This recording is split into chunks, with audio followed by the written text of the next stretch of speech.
go. Here. What's good, everybody? Welcome to the podcast. What to do, my guy? What's good, man? Hey, wait. Let me dap you up. Wait. Strictly business. Yeah, strictly business today. You know, we have a coffee today.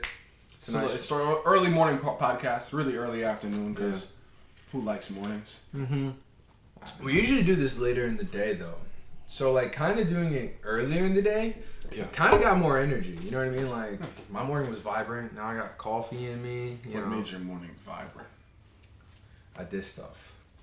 You feel me? Like, so what did you do today? So recently I've taken into doing this. Like, I have a habit now. It's like a 2.5 hour ritual. Right. I have to do in the morning. Like, I've made it. Like, as soon as you wake up? As soon as I wake up, the habit. It's like 2.5 hours? Begins. It's 2.5 hours, but I'm getting better and making it shorter. So it's like I'm getting more efficient. My mental. I'm Chairman Netero shit. Oh, yeah. I'm getting it, bro. I'm getting it, bro. Like, I really am. So I'll get up. I force myself. Like, I'll open up the windows, get light in the room. I got to wake myself up.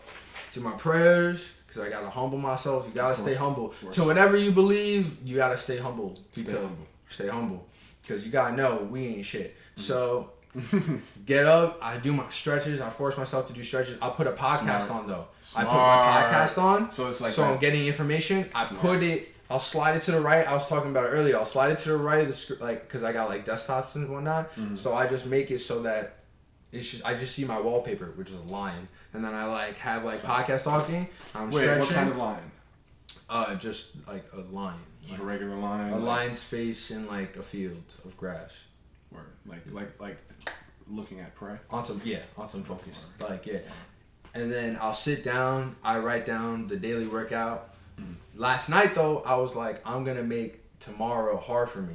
So I wanted it to be hard, so I was like, I'm not gonna write it. So I'm not gonna write it tomorrow when I'm tired. I'm gonna write it right now when I'm awake, and what I want to do tomorrow, and I gotta do it. So I wrote that last night. So I woke up, I was like, so you had some. I was like, God, I was like, why did I write this for myself to do? Yeah. And I had to do it. And it's like keeping yourself accountable. Yeah, if you don't do that, you're basically just like saying no to yourself. If you don't keep yourself accountable and you don't keep people accountable, then how are you going to get anything done? Like, if there's no accountability, there's no drive, there's no understanding of the importance of your work. Like, you got to be able to, when you say you're going to do something, do it. And when you do that and you do prove to yourself that you can do that, it's the best feeling in the world. You're just like, wow, you bear the fruits of your labor. You say to yourself, that was worth doing. I want to find things that are more worth doing. It's nice. So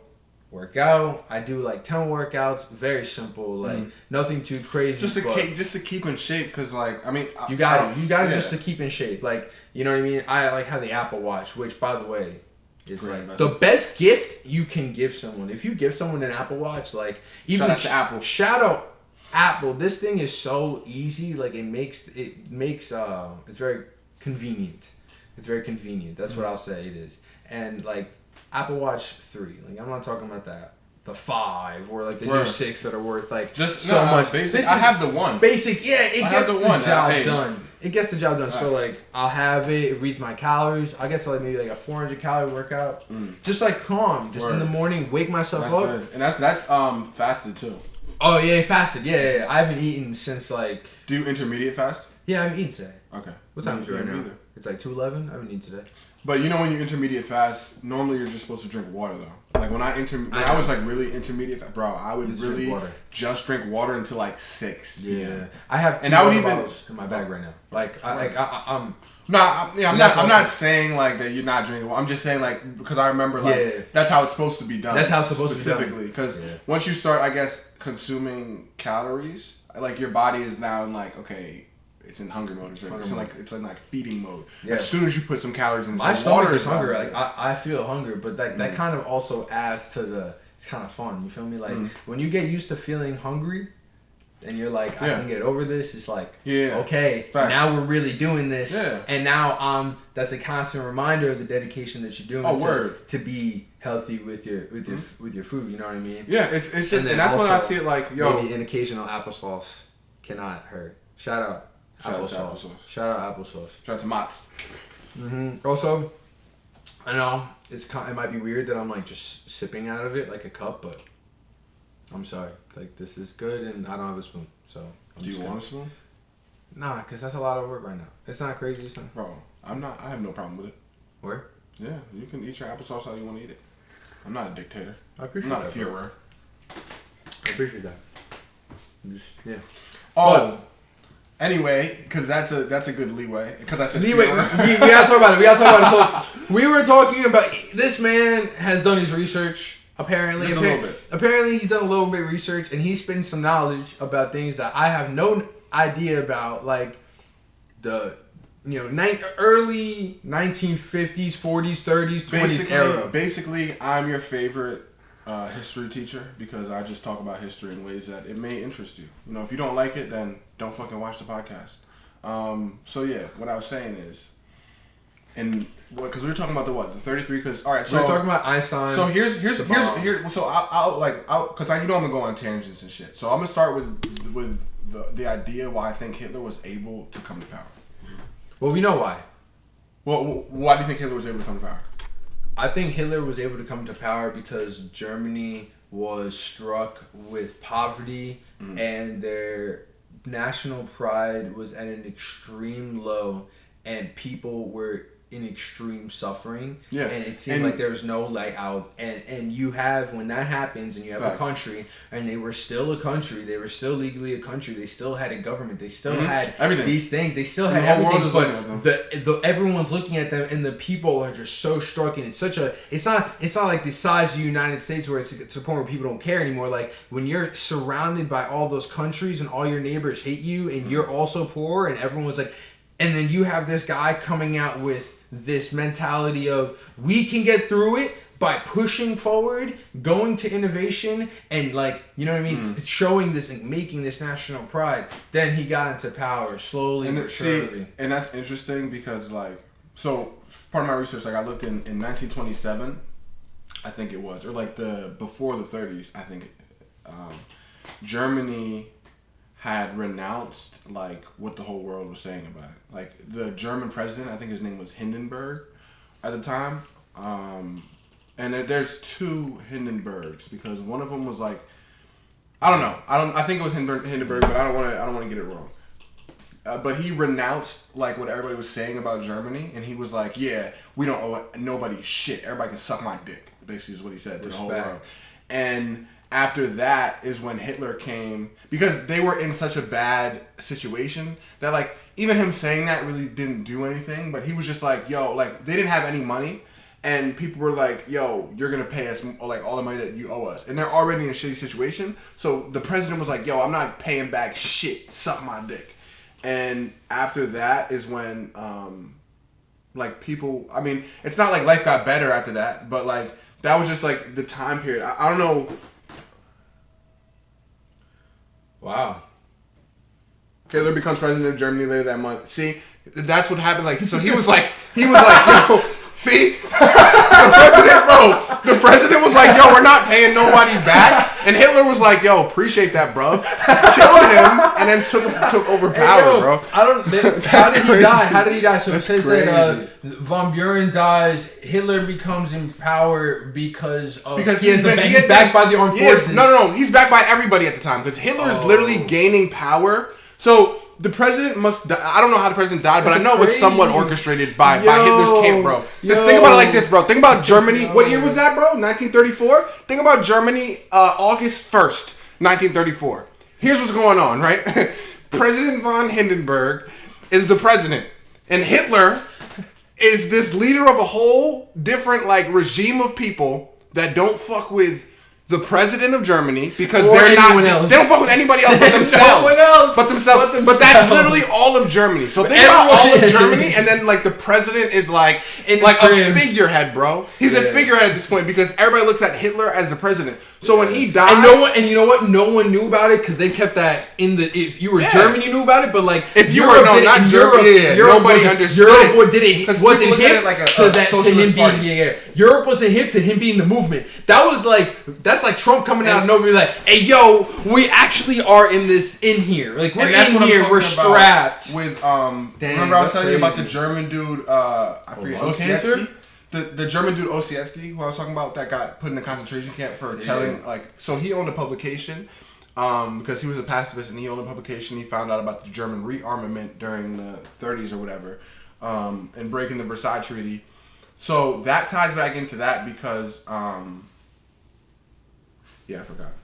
So, hold on. So he lets them know about the Versailles Treaty. He goes to jail. That's how we find about the uranium. And Einstein starts getting the bush in the bush. So Germany, kind of. So Germany, because I don't know if this is how it happened, but I'm just looking at the timeline in terms of connections. So what I'm connecting is, all right, so I think it was 1933 that Ossietzky died. But that's because he owned a publication. And the Treaty of Versailles was signed after World War I, I think it was, which is what said that Germany was like the overall like demons of the world, and that they owed everyone money. And then says, no, we're not going to owe you nothing. But in the Treaty of Versailles, there was like a disbandment of their military. Yeah, Germany had no military. Yeah, no, they couldn't have forces. Yeah. So when Ossietzky was like, I guess, doing whatever he was doing in Germany, because he was a German scientist. Found out that they he was part of like the research chain of people that were part of like the nuclear program. Like he was one of the scientists that found, like, he got a Nobel Peace Prize in physics,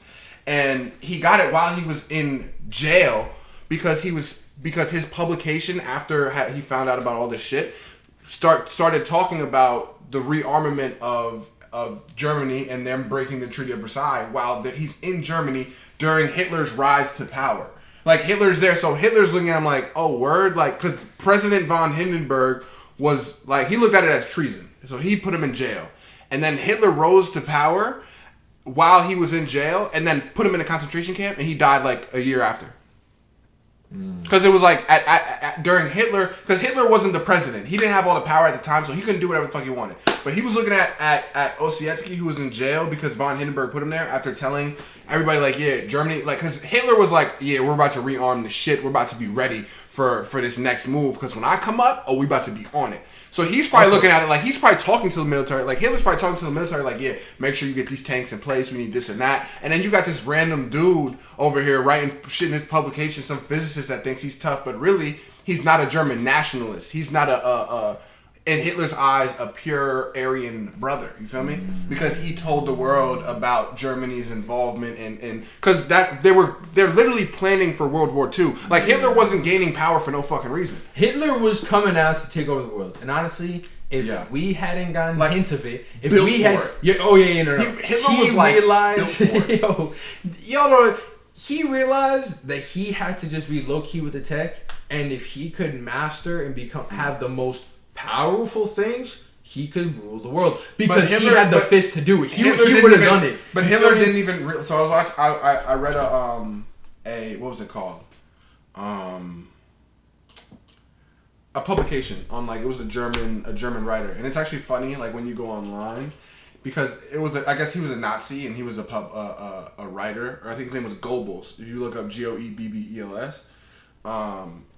But he was like, he followed Hitler for a time period, and it was funny because when you look at like these publications and they talk about the things that Nazis wrote about in Germany, like at the time, because it's definitely disgusting that you were a Nazi, but it was a picture of Goebbels. Yeah, it was that exact picture, and then under it, it was like this is Paul Joseph Goebbels. He's an ugly, disgusting, propaganding Nazi German, but they like just said mad mean stuff about him, and like what I was thinking is like, what did they say about him in Nazi Germany? Like, the great Joseph Goebbels, he spent time with our Führer Hitler. It's like it's just, that shit just is mad funny to me. But he followed Hitler for a time period, and he was saying how Hitler was just like some dude who was very charismatic and realized like a niche. Which was just, not a niche, but like the whole country needed somebody to look at. Yeah. And Hitler was like, I'm going to just be that person. Yeah. He's like, I'm charismatic enough, I'm a cool person, like, and I really do want this, and I'll do whatever it takes. Mm-hmm. And he was like, what is it going to take? And he just basically found a bunch of things that people liked that he said, and he was like, all right, bet. Checklist, that's what we're going to talk about. And then, bro, he just built a plan, and then when he was questioned, he was just great at talking. He was he Donald Trumped it, bro. If he wanted to bring a conversation somewhere, he brought it there, and if he was being attacked, he's like, why are you even asking me about this? The German people don't even have money or food to eat. Like, you couldn't attack him because of everything that was behind him. Mm-hmm. So it's like, yo, and that's what Hitler did to, like, bro, he was literally just playing people and then playing the emotions of the country. There's a law that is just it is what it is. People are, if you lie and continue to lie, people will believe that you're telling the truth. And if you mix in some lies with some truths, so all lies have some slight truth. All lies have a slight truth, just like all truths have a slight lie type. Because you can never have the full truth. No one can never know. When somebody's in power, you're never getting the full truth. Because somebody's going to tell you something, but there are motives behind it. Like if a general in the army tells you, okay, we need you to go scout this area, you may think, oh, we must be attacking this area soon. That's why we're scouting it. No, maybe they just want to know what the fuck them niggas are doing because whatever the general has planned, you're not privy to that. You're doing your job. Yeah. Well, that's a big thing. Also, is when you look at it, you don't let anyone, even the people that you're working for, know why they're getting the information that they're getting for you. Because the less people know, the better. I'm just getting data. And you know what? Once we get that data, thank you for the data. Now we give this to this person and say, we need you to do this with this data. And they're like, I don't know why they want us to do this with this data, but we're going to do it for them. And then once we get that, we give it to someone else and say, we want you to do this with this. Why? None of your business. Here's money. None of your business. Okay. Here go government. Also, here go other things. Because that's the point at the end of the day, and I think that's another reason why they try to make money powerful, because there's another thing that they can just buy you off with. Yeah, we were talking about just that. Be like, here, take some money. That's another reason and why if you sign this NDA, because once you sign it, then if you talk about it, you owe me money. Yeah. And you don't want to have to pay me shit, and I'll give you money if you just sign it. And we'll make this big. We'll draw this out. Like that's also the thing. It's like, how long do you want me to be problematic in your business? Because I'm built for it. So I got enough people where I can put enough funds where I can make myself extremely problematic for you. Or we're talking about I can just pay you off, like people paying off. It's like big bully type thing. Yeah, it's like big bully. Or Donald Trump business. Donald Trump business. It's like, I'm gonna give you the money I give you, and then you know what? You either gonna take it or we can fight it. And I'm good at fighting, so what are you gonna do about it? That's like some street thug stuff. You know what I mean? Like I'm gonna take what I want from you. That's definitely what Hitler did around his country. Hitler was because when you think about it, like, and so getting back to it, because remember we were talking about why I thought Hitler was able to come to power. You need to have a basis, because you need a reasoning for anything you do in your head. And, that reasoning can be strengthened or weakened by, okay, let's look at it like chess, right? There could be a space on the board that you're looking to control. So you set a piece, like a bishop, so you're attacking the lane to control that specific square. Yeah. And then you may have a little pawn pulled up right here. So you're now attacking it, and now I have to double the attack with, let's say, a knight to double my control of this square. Yeah. And that adding of the knight gives me more confidence in my control of this square until you make a move. My fault. Until you make a move that's gonna attack the square again and make me have to strengthen, but it weakens my position when it's more so like reasoning. I'm looking at it as reasoning, like an attack on a square. Is you can be building reason. Like if I have 8 pieces all attacking one spot, you may not even notice some of them. But what I'm saying is I have a very good foundation and I have a very strong attack and hold on this piece. So his piece. Yeah, now I want to play chess. When you think about chess and you start thinking about plans, you're like, I want to try this strategy. So his piece, the space that he wanted to control, that he was building all his chess pieces around, was literally the world domination of Germany. Yeah. He literally believed that this Second World War, at the end of this war, Germany is taking over everything, and I don't give a fuck what anybody else is saying.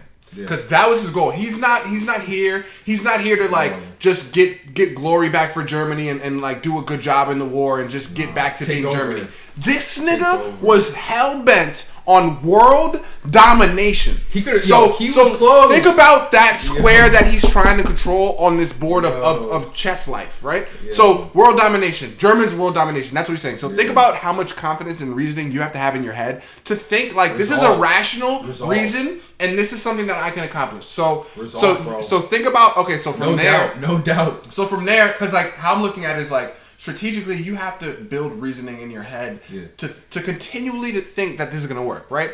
So where I'm saying the letter, the Szilard letter that I was talking about with Einstein to FDR, when he was talking about how Germany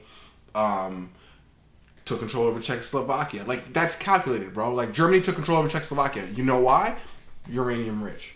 Okay, there's German scientists at the time before Hitler and during that time period, during his rise, that are talking about uranium and chain reactions and the composition of electrons and trying to split atoms and seeing all the power that this can produce. Oh, word, there's a lot of power in this? I'm a nigga. We're about to take over the world. These niggas got a lot of uranium. What if I took it over and I could get you guys some uranium? You could make a bomb? Oh, word? Bet. I'm about to go take this area over. Word. He's already got scientists that are doing this, that are German nationalists that are on his team, because he's literally recruiting everybody in Germany. The monsters. Anybody in Germany that wants to be a nationalist and take over the all world. All resources. That's what he did. Where his all scientists resources. We building up. That's why we made a Justice League. Low key, the Manhattan Project. Bro, that's what we did. Yo, we made a Justice League. We said we have to be better. We have to be. We had Nazi scientists, or we had scientists that would have been Nazi that would have been good guys. We had heroes. These guys were heroes. We had people from Germany come from Germany because that's how fucked up it was. Y'all need that's how niggas was looking at Hitler like, cause so here's an example, bro. Here's an example of one guy. So here's what I'm gonna tell you, and this is what I was gonna get to, which I was excited about, bro. There was a dude from crazy when Germany invaded Denmark, and there were people that were there was a dude. His name, I forget what his name was, but look up like the Manhattan Project scientist, and like he had two names, and I'll tell you why. He had an alias because he came from Denmark. He fled Denmark from Germany's control because Hitler knew about him. Like, Hitler knew who he was because he had a Nobel Peace Prize. Like, he was a well-known physicist. Like, he figured out the actual like composition of electrons, and like he created the theory that led to the creation of like the nuclear chain reaction, right? Yeah. So he was like one of the biggest pieces on the board if we talking about chess, right? Yeah. This nigga fled Denmark.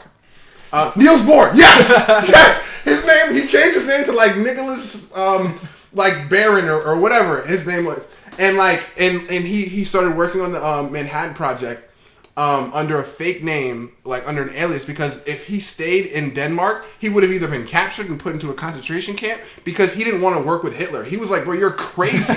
And the dude, so but this is why. Yo, I'm just trying to do my work, yo. So I don't want to conquer Hitler's the main world. scientist. So Hitler's main scientist was his mentor, I think. Hitler's main scientist was like his mentor or friend. So like, cause Hitler, he was into science. He wanted to do everything that to like further Germany. Yeah. So he put this dude in power that was really good friends with Niels Bohr, and he was like, "Oh, we need my man Niels. Him. Like, yeah. you don't have Niels Bohr. Like, we need to go get him." So literally met up with Niels Bohr, like called him, and Niels was and like trying to crazy. no. Niels was like, "All right, so what are y'all trying to do?" And he was like, "Yo, like we're about to like do whatever we want. Like, here, let me tell you some things I've done. Like, yo, there was twins." Like, yo, we was fucking up twins. He put them in this anesthesia. Yo, the Jewish twins are... And he's telling him about all the fucked up shit that he did for the advancement of science. He's like, yo, look at all the progress you made. And Niels is listening to him like, you're yo, like, terrible. Is this what you're doing? Yeah. I'm going to get back to you, bro. Click up. I need to run. Ran to the U.S. Changed his name. Told everybody. Hit up Einstein. I'm on the race. Yo, but like, and this isn't like really what happened, but like this is how I imagine it, because like how you look at it is like that's really like the facts, like how it went. It's like, yo, he learned about like what Nazi Germany was doing. He was a hero. He was like, yo, if I'm picking sides, I'm gonna go with the Americans, because at least like they're not killing, like they're not trying to enslave the whole world. Yeah. Like, yo, that's crazy, bro. Yo, so but like, Dad, what was his alias? What was his fake name? I couldn't find it. Wait, hold on. What does it say? Let me read that real quick, because that looked like an interesting diagram. Physics, yeah, I like that stuff. Born model, hydrogen. I've read it on that. I've had to learn that. I think we learned that in high school. Yeah, you learned that stuff in high school. But so like he made it. Like, yeah, this is the shit like he found. That's what I'm talking about. Like these are like the fathers of like because during this time period is when quantum physics was like being discovered and shit, bro. Like so. Hey, yo, for real, y'all don't understand. That's what I'm saying. Like at that time, yo, scientists were like chess pieces. Yo, for real though. When we learn about this stuff, like they don't make it interesting. When we learn what the electron is, what it is that Bohr found, for us, we're like, yeah, that's really cool piece of information. That's cool because we know what that could do, right? But for them, when they actually discover it and they've been planning on it and Yeah. doing so many tests. Different things. They have so many ideas Facts. of the applications of this thing that Yeah. once they finally figure it out, And they it's get it, game, yeah. and they get it working. Yeah. It's game over because I then think slippery he- slope. They start building. It's like off of this Yeah. one principle, and I know this one thing works. That's all I got to do. I just got to get that one gem, and then once you get that, it's easier to get everything else. Exactly. Bro. It's crazy. These And that's what scientists are happened. different. These scientists are different, bro. Yeah, Copenhagen Geniuses. is in Denmark. And I had to figure that out. 'Cause I was looking. Is genii. Huh? Geniuses. Geniuses. I think it's. I prefer genius. genii. I like that. Genii is. I'm gonna say interesting, but how would you genii. spell it? G-E-N-U-I. G-E-N-I-U-I. I-U-I, yeah. Genii. IUI. I like that. I like the IUI. You That's dope. I think that's the only like instance where that Genius. would. Genii. Yeah, that's the only like Yeah, that's the yeah. only instance I think there would ever be an IUI in IUI. or like ending a word. Yeah. 'Cause Can I you mean, look up if there's a word with IUI? IUI. It's definitely geniuses, but I prefer genii. Or right there it is. Right, or right. genii. Oh, Right I there. like that GENII. That's Yeah. tough. That's tough. That's what I was thinking that it would be, but I That's didn't tough. know like if it would be like that or genii. Yeah. That's tough. I'm gonna start saying Genii. Bro, People gonna be like, "What the fuck is a Bro, Genny? What's a Genny?" Bro, I'm gonna start making bars like that. You can make mad bars like that. I'm a genii Gemini, bro. Get the fuck out my way. Like what? Nah, that made no sense. Genii Gemini.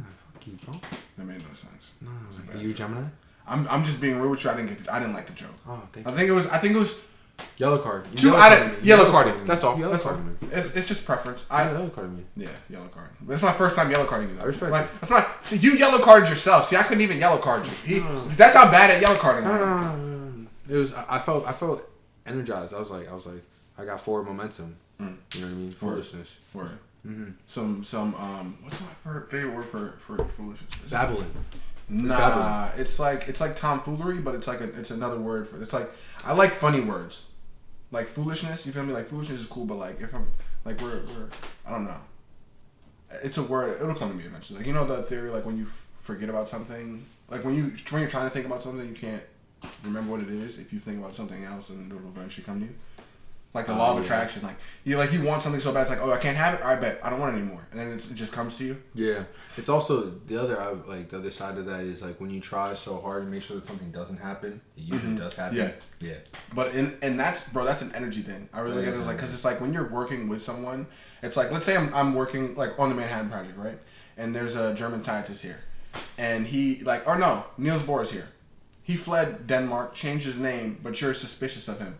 Oh, your name is, because his name is Niels Bohr. Oh, your name is Nicholas? Is it? Where you from, Nicholas? Saskatchewan. Saskatchewan where? What part? I got family there. Like you can start being like, I forgot why I was on this. Did I yellow card? I got to You yellow can card yell, back. you can yell call me back. Because I forgot what I was talking Our yellow cards are different. What was I originally Hitler's talking about? rise to power. Hitler's rise to power. We were No, talking but about it was not like just before that. Why? Before I started talking about Niels Bohr again.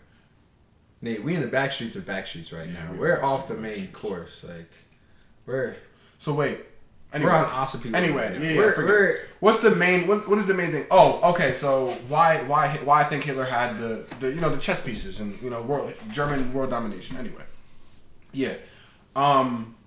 So the reason why I think Hitler, like a big reason why Hitler believed he could do this is because he expected Germany to be the first holders of the atomic bomb. Out of everything that like all the science that was coming out, like and all these things that were happening, especially around where he was, like where he could easily just access these people, like where you got to think Denmark, Poland, like what did America have? We have Canada and Mexico, bro. Niggas aren't doing anything. Our allies are across the Atlantic Ocean. Yeah.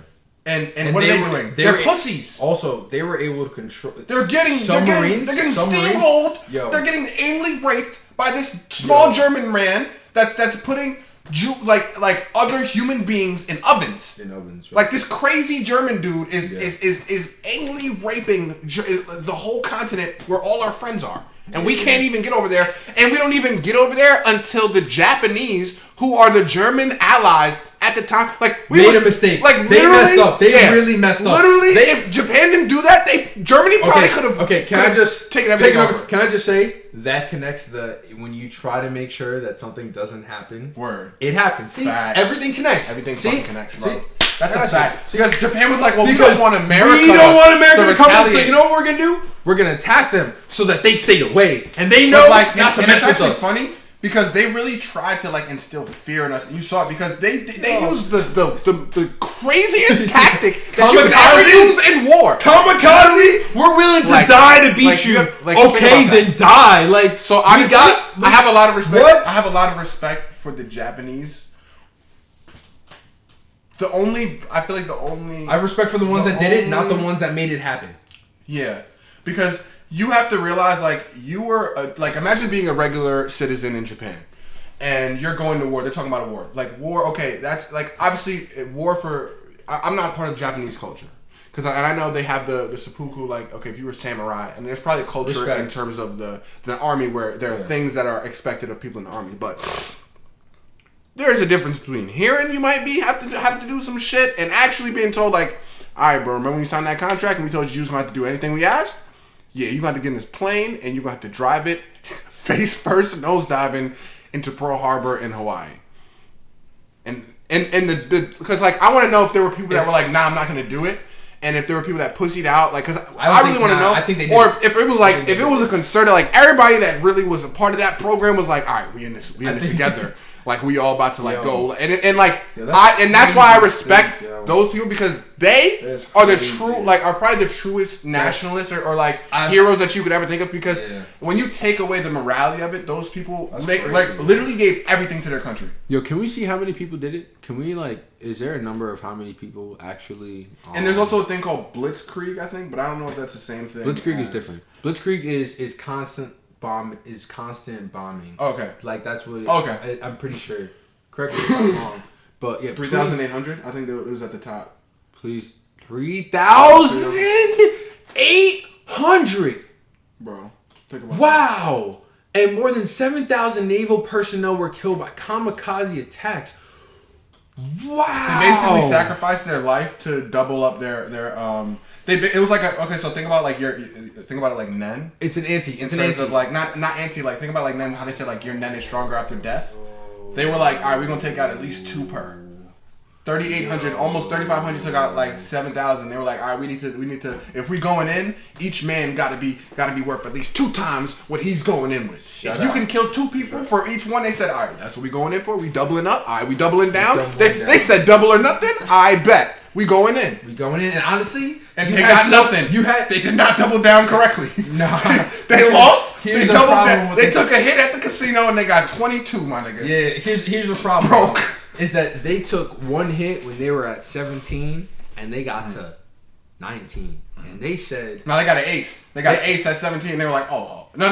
They got an ace at 15. They got an ace at 15. Actually, they got 10. No, they got 10. Yeah. They started with 10. They get a 6. Then they got an ace up to 17. And they were like, oh, we'll hold. And then all the 3,800 pilots were like, no, we'll do anything for Japan. We're ready to kamikaze. He was like, are you sure? Hit. Bet. Hit. Bust. All right. Y'all niggas know what you got to do. You said you was about to double down. Double down. Bro. They got a 5.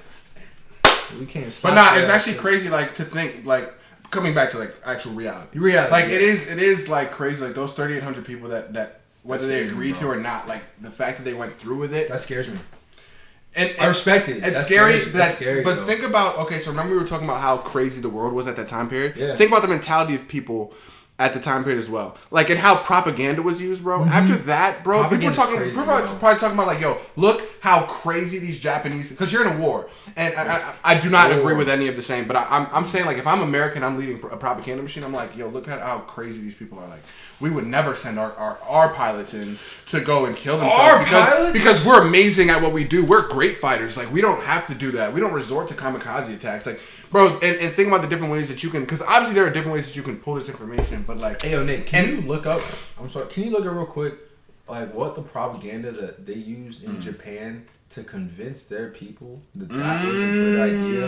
Because I'm interested in that. I want to know. Like, I want to know what thinking? were the Japanese thinking and their families, thinking in terms of sending 3,800 people. Was this something that when it was said to the public and the public found out that they were like, okay, that they were like, we're fighting America? Was it y'all don't actually know what's going on other than the families? Are they not telling the public? So America. So my question is, because think about that. What happened after that? If they told the public that they attacked America and then they found out, that's mad funny. Because I found out the information of I think it was the communication between America and it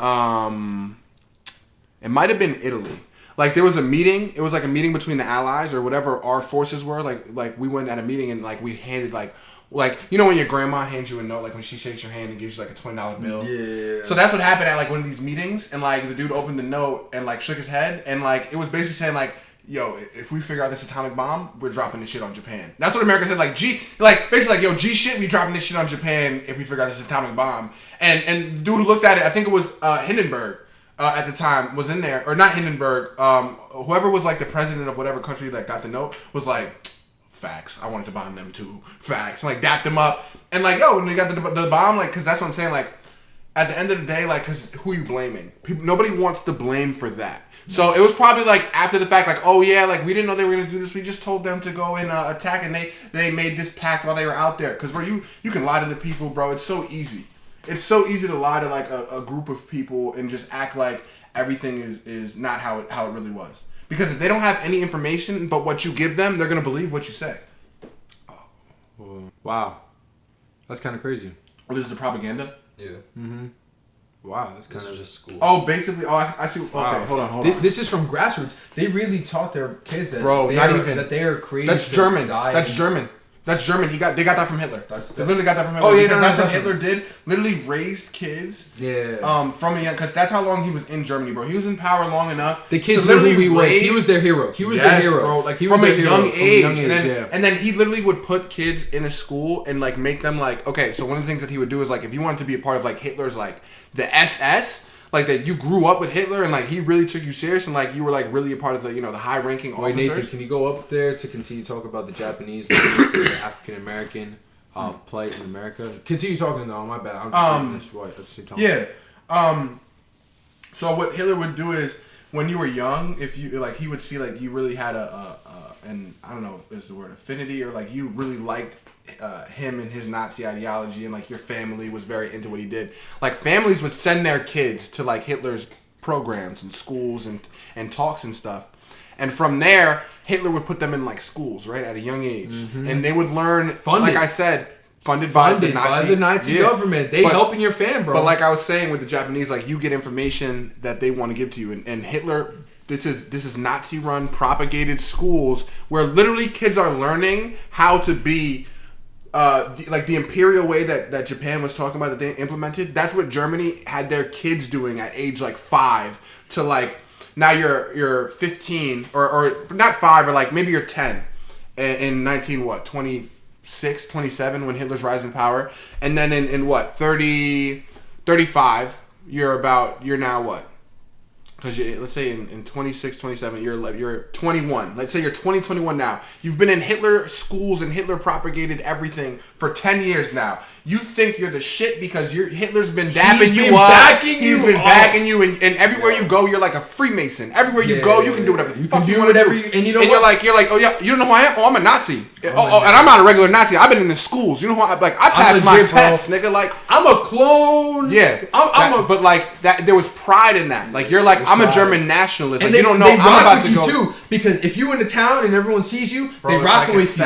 It's like a fraternity. You famous. It's like a fraternity. Yeah, bro. you fraternity. You're a part of the Nazi fraternity. I've been in this since I was young. Me and my dad put me in this. Like I'm legacy. You don't even know about this. And we got bread. So from there, for real though, from that's there, crazy, by the way, we got to talk about that one time about the Japanese and them trying to infiltrate the African American community within America to spread propaganda about our country.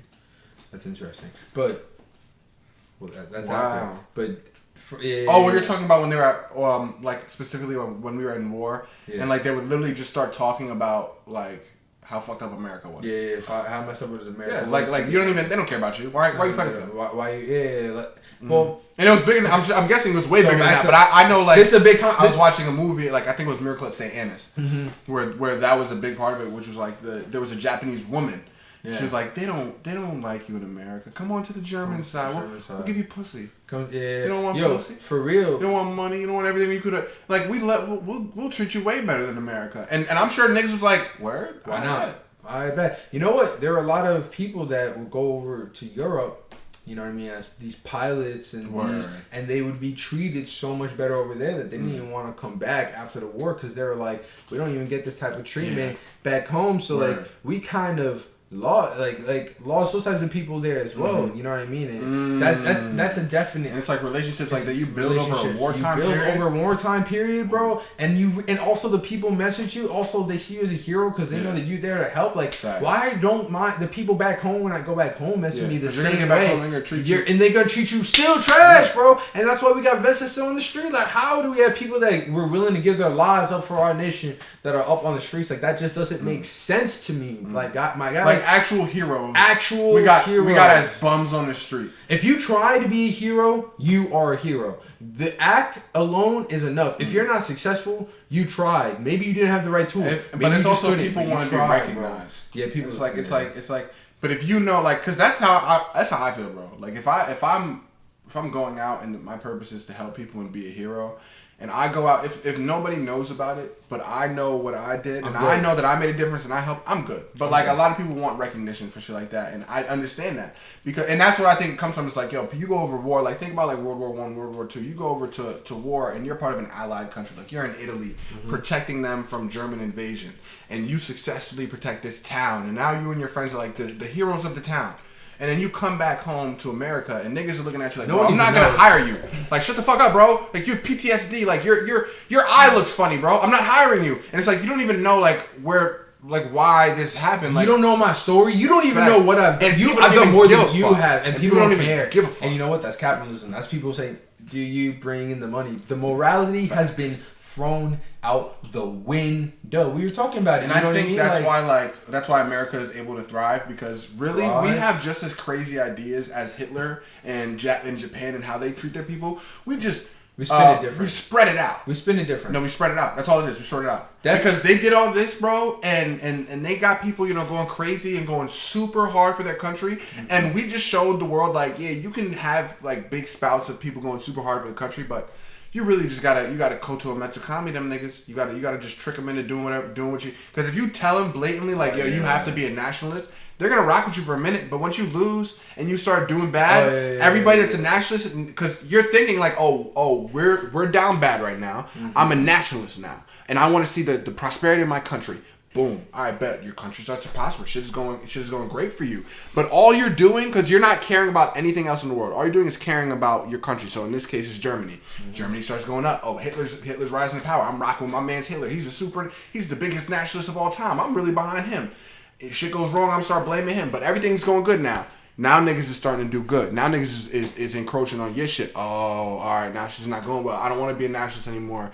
I don't fuck Germany. I don't really fuck with Germany no more. Yeah, like I'm not a Nazi. Like fuck these niggas, bro. That's literally all of Germany. After the Nazis went out of power, I ain't really rock with the Nazis like that. And now they're really crazy for real. They're condemned. They don't want to talk about it. Like because that's like taboo. That's like slavery, bro. Yeah, that's like slavery. Like you go to a white person, you're like, yo, you want to talk about slavery? Like that's even worse than slavery. Hold on. It's even worse than slavery. But they teach them about it. Here's the thing, though, is that in America, the realities of the situation are not somewhat known, but diluted. Because I promise, and this is just a reality, I have white friends that do not have a full lens of what it is that America did, and what has happened throughout the years to the African American community. And it's not that it's not. Interesting because it's just ignorance is bliss. Yeah, ignorance is bliss. And I heard about it. I talked about it a few times. Like it don't bother me about it. It's like the energy I get from the people that are ignorant about it. It's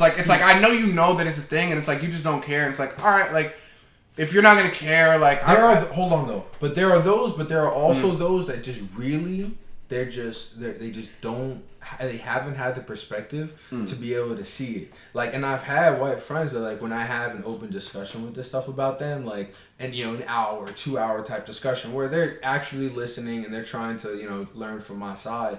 And I say some things, they're kind of appalled because they're like, wait, I didn't know that. Wait, what'd you say? And it's like, why didn't I know that? And I'm like, see, that's perspective. And that's, I don't want to say white privilege because that's another conversation, but that's just you haven't been privy. You didn't have to know. You didn't have to think know. About it. Like, you didn't have to know. After slavery, when America was like segregation times and civil rights movements, bro, Americans did not give a fuck about slave history, or like at the time, like they were starting to give a fuck because like you even think about like the people that were advocating for black people in the Constitution only looked at us as 3/5 of a man. As 3/5. Like they were like all right, we need to care about these black people, but like they're only 3/5 of a man. They're only 3/5 of a man. So from there, they didn't give a fuck. They didn't give a fuck. Word. They didn't give a fuck about like about literally anything else. They were like, all right, we have to care about these black people. We'll give them 3/5 of a man. Like we'll write them in because they did help us or whatever. It was kind of like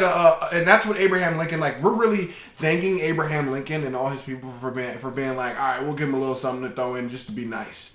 And really, like that's really all we ever got from America. Like we'll give you a little something to throw in just to be nice. Because from there, bro, we had to make America care about black history by making an outrage of them not caring about our history. Yeah. Because think about it, like we have history, and then it's like, okay, let's go over to Africa and then steal these people and then just erase everything that they know and care about and make them subservient to us. And then that's like a shock. Like imagine doing that to a person, to like one person, how that would affect one person. And now do that to a whole race or a whole slew of people, and then move them to a new country where, cause like, and then generationally, like mix their whole shit up, like, cause it's not even, bro, like, generationally they messed us up, generationally, every generation for like 9 generations, as fucked up as it was like under the foot. It's like basically we were an experiment. Yeah, we were literally an experiment of slavery. Mm-hmm. It was a slave experiment because there was slavery. There was slavery before, but it wasn't backed by capitalism. There was slavery before, like in ancient times, like okay, and this is what, because like I really look at capitalism, like the real capitalism, like that we're really plagued by today is after World War II. So when there was capitalism and it was before like gold standard and bartering, like those pre-capitalistic, like modern capitalistic times, like okay, there was capitalism and there was slavery, but it was more so like okay, indentured servitude, and it wasn't looked at as okay, like you are under my boot, like you are not a human. Like they had human rights for slaves. When it got to America and capitalism became, modern capitalism, which I guess it got more to the modern side, and people started really taking the slavery thing into like, oh, well, since we're not in this area and these people aren't like us because we don't look at them as human beings, all right, we're just going to go over here. These are new. It's like indigenous people, like when they got to America, they didn't look at the indigenous people as human beings. They were like, oh, we want this land. These people think that this is their land. Oh, well, we're human beings too, so if we want it, we can take it. And if they can't defend it, it's our shit. That's how they look at humans, bro. If they can't defend themselves, then you're ours. Because it's like property. So when they go there and then they take all these slaves, bro, and they bring you here. The first generation was probably with their family or whatever, and they were moving around like, oh, this is weird, but like they just want us to work. All right, bet. Then shit turned up. And then they got mixed up, whipped, told like, yo, you're nothing. You're about to learn our religion. You're about to forget your language. You're not going to learn how to read and write. We're about to make you stupid. All you're going to know how to do is work these crops, fuck, and get mixed up and maybe like traded somewhere, because that's all you can hope for if you don't like where you're staying, is if we want to trade you. And like from there, bro, they just did whatever they wanted. They experimented. They moved people around. They're like, how fucked up can we be to these group of people and keep them under our boot? And then from there, they were like, all right, we're going to let y'all free, but don't talk about it. And then we were like, y'all are bugging. Like, we're going to talk about this. You're like, we're going to have rights. Like, we're going to, and they were like, fine. We'll talk about it. Here's a month. Martin Luther King was cool. Like, we killed him, but, like, we'll give him a day. Feel me? And that's how, like, America does, bro. They just give us a few things to, like... And that's the capitalistic approach. Like, but they spreaded it out, bro. They were like, all right, we're gonna... But Because black people now are nationalists, but they make being a nationalist for the oppressed people not cool. They're like, yeah, we'll let you be nationalist, we'll let you do black pride, but like, and we'll give you a few things to keep you. Yeah. And that's what I'm saying. They spread it out, bro. It's hard to be a nationalist when you don't got a nation. Bro, but think about it. This is just like the people that empower. Like what they do with technology, they do with black people, bro. It's all spreading things out because they have everything that we could want. Like, they have the power to put people in power. So when black people get all upset, they get Obama. They get a person that's going to work well, that represents what they need to get done. Because Obama literally did... He did nothing. He did the agenda of America. Yeah, he was just a black man doing the agenda of America. And I don't know if he... Because I haven't looked into what he did. Because people say he did nothing for us. And I hear that and I'm like, all right, I know you're exaggerating. I know he did things like where he may have tried, or at least in good faith tried to, and then been shut down. Let me break down what I meant by that. I mean that what we had hoped we would get from Obama, we truly did not. But it was served on a platter in which they said, you got what you wanted. He's a black president, right? He's a black president. And at that time, like, think about it. Like, Americans are looking... And after that, what happened? We got Donald Trump, and it's right back to civil unrest. Because that's how America really is. You're looking at America in the both polar opposites. In appeasement time and like, I guess, wartime in America. Because it's really just civil wars that are going on across the country in states like you look at Portland. Bro, like, all the things that other countries deal with, we have happened here in the country. Like, there was a fucking breakout, and people were like, yo, we're taking over this whole city area. We just don't talk about it. No, we brush it under the rug because we have media and propaganda that does a good damage control. So when the world looks at it, it looks like, oh, that's just America. That's just stuff happening. They address it, and then they make sure that it's blocked out by everything else. They really barrage you with media. Or they either barrage you with media if they want you to be aware of it, or they take away all the media if they want something to lose traction. Or they have control. It's in control and power. They have and you know what's the sad thing? They got other options too. They talk about it so much that you hate it, and then people tune away. And that's a tactic. Like, if they bombard you with something that they want you to know until you hate it, like, I think that they've done experiments with information and getting it to the public. Because when you think about it, like, they may want to bombard us with information, like okay, so for example, during World War II, like, yo, hate the Japanese. We need to get people to hate the Japanese, so much so that they're tired of hating the Japanese. So what are we gonna do? We're gonna call up Walt Disney. We're gonna have him do racist cartoons for the Japanese and put a bunch of derogatory statements in it to get the kids into it, to get the youngins, and then late night TV, the Jay Leno at the time will give them, oh, did you see this? Did you hear about because think about months after Pearl Harbor when people get desensitized. Comedians, white comedians, or people just going out on talk shows like, and we got these crazy, what do they call them, like gooks or whatever they call them, like during World War II, or was that Vietnam? I don't know, but they have like derogatory names that they bring to America. Like, that's not a term that was around before. Like, that's a made up name that they gave to dehumanize these people. To make it to make jokes about these people, okay? It's a form of propaganda. You feel me? May I just say, in the idea of them figuring out what it is that they have to do to then reinvigorate the population, that is what data allows you to do. Because what it is that it's kind of become a gook. Yeah. It becomes you become a machine. Yeah. And when they can make it where a machine where they know what it is that you want, they know exactly, we want this reaction in 8 months, which means that we have to do this now. And we did this before, so this is how it should go. And that's what being able to read the data on your populace and data control and having all this information on your people. And that's why we can't do that. We can't do that. But we don't have that info. We don't have that info. They can. And when you're selling all your data and they got all your property, people say, why does it matter that they have my information? Why does it matter that they know what I do? The fact that they are good enough where without even trying, they can put ads of things that you want.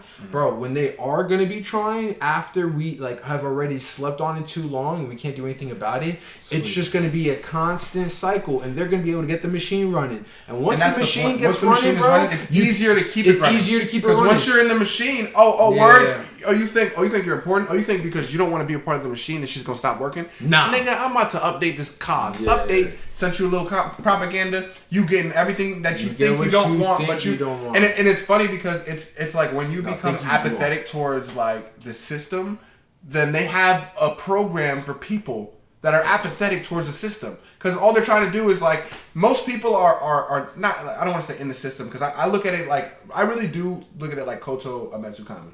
Like, it's really a system that's in place that you don't even realize that you're a part of because you just live here. Yeah. Like, you're just living life and it's too big for you to be able to be... As a micro, singular individual, it's hard to think on that bigger scale and realize the lack of information that you have and what that really means in relation to the grander scheme of things, right? Mm-hmm.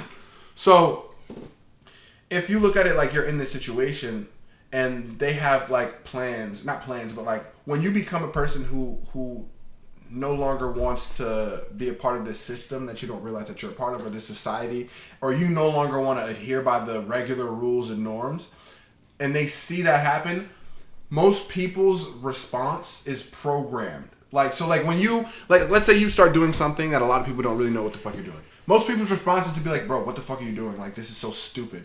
And that's on purpose.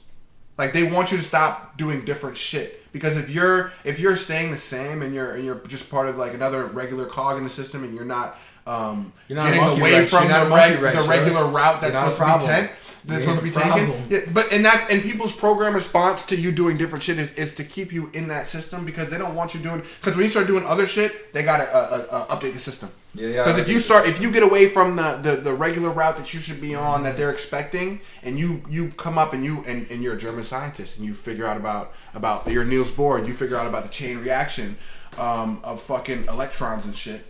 Yeah, shout out Niels Bohr, my God. I'm saying, shout out Niels Bohr. And instead of working with your country, you go to work with America, and that chain reaction leads to America being the first of the atomic bomb. They don't want shit like that happening. They want you to stay where you're supposed to fucking be. Stay in Denmark, so when Germany comes and takes over Denmark, Niels Bohr, you're not supposed to leave. Like, I know Hitler was like mad tight because his head scientist was like, yeah, like we got it, like we should invade Denmark. We got it in the bag. Like, nah, he was probably like, oh, if we go to Denmark, oh, my man's is out there. I'm about to call him and let him know that we about to be out there because he would be good to work with. Probably called him before, like, yo, so you know we about to invade Denmark, so we want you to come work. Like, I know you did that whole electron research, bro. We going crazy out here in Auschwitz, bro. What you know about Auschwitz? You know shit about Auschwitz, but you about to learn.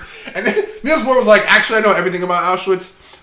Sounds great. I'll see you guys in a week when you guys pull up for the army. I'm not gonna say nothing. Click up. Yo, we out this bitch. I need an alias. I need a passport. Bitch, get your clothes off. We gotta leave. And think about that. And that's where nationalism gives you confidence, because you think that the people that are your friends, like, and that's where the difference in the system and how people's perspectives are different. Because think about the scientist that was Hitler's head scientist. He's looking at it like, yo, I can do whatever the fuck I want in the world. The world wants me. I don't want the world. I could have it if I wanted it. My man's Hitler. We're about to have the world anyway. So he's looking at it in the perspective of, when I call my man's in Denmark, I'm letting him know you're about to be in the same great position that I see myself in. But Niels Bohr's like, I don't see that as a great position, bro. You're actually crazy that you're working with this dude. And it's actually like interesting. Jungle Bunny? Is this for black people? Yeah. Jim Fish? Mosshead is actually like... Yo, I'm sorry, but those people that were giving us those names are just stupid. Like, they really just were stupid. Like, honestly, you just got really lazy, and then you just got the inability to speak your own language, so you had to make other different sounding ones because you were too stupid to you know that none of these... Well, the reason why these are all bad is because none of these, like, were... Black people didn't help on any of these. Like, I'm sure if they were in the army, like when they were trying to come up with propaganda and stuff to call like Japanese and German people, powder like, burn, kwashi. Yeah, this is all Sambo. Wait, a derogatory term for an African American, Black, Indigenous American, a mixed race person or something. Now, if somebody called me a sooty, I'm gonna be upset. Yo, somebody called me a sooty. You're catching hands if you call me a sooty. Hands bro. for that. Hands for definitely. A spook.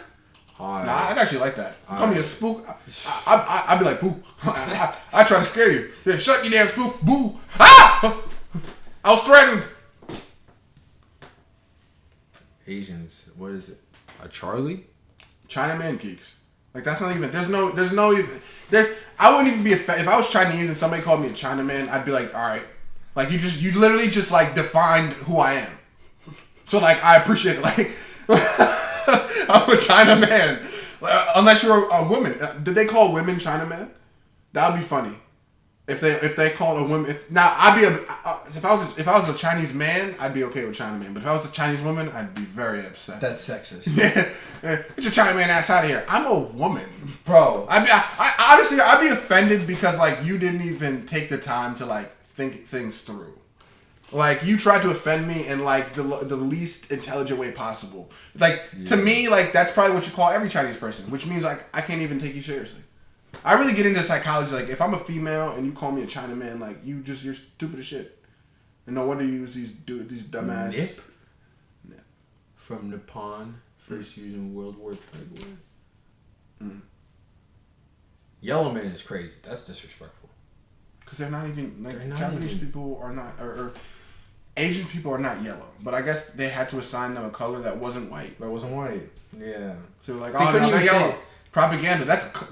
Yeah, that's a natural propaganda. Bro, you gotta be able to paint the image of your enemy clearly with hate before you can get your people to rock with you in fighting them, and that's what they did. They just like they said, we're black. Yes, black. Yes, they paint the image. They make a figure. They make blackface. They make jokes about it. Because I don't even see blackface as offensive because I don't know anybody that looks like that.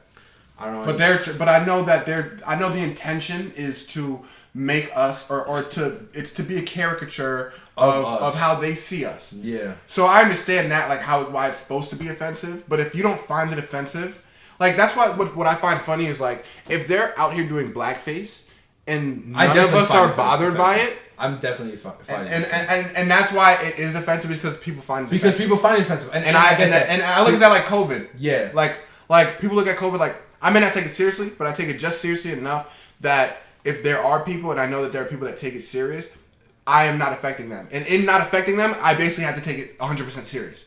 You feel me? See, for me, I gotta think about it in one spectrum, right, of looking at it. It's like they're doing it because they're hateful, because they just don't love themselves. They're jealous, and they're gonna characterize and make fun of us because that's, you know what I mean? Like, insult is a flattery. Like, you really taking the time to think about us? You thinking about us that much? I think it's because we're the best at insulting. I don't know why it is, but that's just how... But we don't insult people. But that's just how it is. I think it's out of spite. I don't know. It's out of spite. Because we don't insult anybody that doesn't insult us. We don't care. And like we really don't care, and they care way too much, and we just ignore them. We're like leave us alone. No, we can't ignor them now. I think it's because all right, here's what it is. It's rooted in jealousy and hatred. Because I think, all right, let's get into psychology. Let's break down white people's psychology and their hate for black people. I'm not white. You said you can't? Okay, but we can give our perspective. We're allowed to give our perspective. And if people want to comment on the video and say we're wrong and get upset, I would love to talk with you. Because I'm an open-minded person.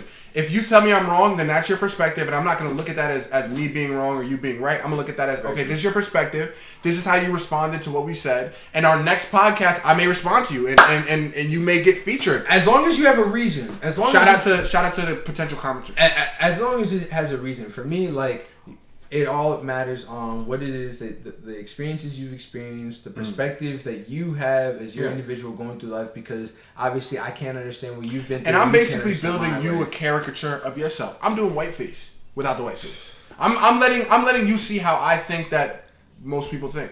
Because it's not just like I think most people think with a general idea of right and wrong and reasoning. So I'm just putting that into play with, okay, why do I think that there's a hatred from white people towards black people? So let's go back to it. Where was our first introduction? Conquistadors. Yeah. Because you're talking about white people. You're talking about Portuguese, Spanish, English people going to African continents, and I guess you could say Indian continents, because they don't look at black people as just black. They look at anybody that's not them as a colored person. And then from colored people, they were their most hated, or they're the people that they really looked at as the darkest. Because it really, think about it, right? Because we're the opposite. They're white, we're black. So in terms of, they looked at Indian people, the brown people. They looked at Asian people, the Asians, the yellows. But what's the opposite of white? Black. What people are they talking about? African American. So they go to Africa, right? And they see these cool ass niggas just chilling here, doing what the fuck they do. Big as shit. Because I don't know what was going on at the time period, but I know that they was hot as fuck moving in Africa. And they're wondering why these niggas could be walking around with their shirts off when they had to have fucking full garb and they're walking around big as shit because all they do is work or fucking hunt because of or whatever they're doing, whatever their trade is. Okay, they're looking at these not cool ass niggas. They're probably not thinking they're cool, but these different colored individuals that are completely different from them. Like in terms of base genetics, black people and white people are different, and you see that in sports. You saw that when niggas when they started allowing black people in major leagues, what happened? Fucking, it was like coronavirus. White people ran to exports, to X Games. White people ran to doing stuff that we were too scared to do. They had to train harder. Yeah, they had to become better they did. to continue to compete in these leagues. You seen Godfrey, right? The comedian. He has a skit. Nah, I haven't, but let's talk about it. He just real quick. He has a skit. He's like black people are just like, okay. He was like, they just did whatever it is. Like, he was like, and we did it. He was like, and we did it better. He was like, and then they just got to the point where they were just doing crazy stuff. Let's jump out of a plane in a trash can and try to land. And it was like things that black people wouldn't do. Yeah. And now we got skateboarders. Black people are. That's why you said X Games, bro. Yeah. Black people hit the skateboard now. We are proud. Wait till we hit. We hit NASCAR. Yeah. The biggest winning NASCAR driver now, like the winningest NASCAR driver, is now black. Yo. How long did it take? How long did it take? Because we coming to take over, bro. Because it's not even. I think that's why they don't like Because I feel like we're very spiteful people. Like we don't try to like. Bubba Wallace. You talking about him? Was he? I don't know. I just saw something on Twitter that said just say black. Like, the NASCAR driver. He's the only one I know. Bubba Wallace. He's the one that. So and I didn't know if it was Bubba Wallace. And I thought when I saw Are there that, any other ones? Can you look it up? Just like I'm curious because like, look at I the don't most know winningest anything NASCAR about driver. I have no knowledge about NASCAR at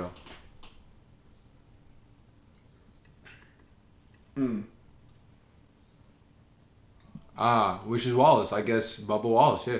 Okay. Shout out Bubba Wallace, man. You're making strides, bro. I'm pretty sure, because I may be wrong, but I get most of my news from Twitter, and that's because I think Twitter is the most reliable, free, like Kanye said, reliable, free social media source. Nate, earnings would be more important. No, not earnings. He's the most winningest. Like, he's won the most, I think. He's won the most. Or that's what it said. It might be. I mean, it may be current active, but I don't know. It was something that made me proud. Like, yo, Nate, there's a black man that's leading something in NASCAR. Just look at Bubba Wallace accolades. Let's see what comes up with that. Accomplishments. So he has 6 total Gander RV and Outdoor Truck Series wins. I have no idea what that means. The first African American Hall of Famer Wendell Scott to win a NASCAR race when he went to Victory Lane at Martinsville. So basically, he's the second black man, I guess, to be good since 2013. They got a Wikipedia on him. I'm sure there's like a documentary, but like I don't have the time to watch it. Because it'll have all the information privy to the it probably has all the good information. Speed it up. Shorty moving too slow, gotta speed it up.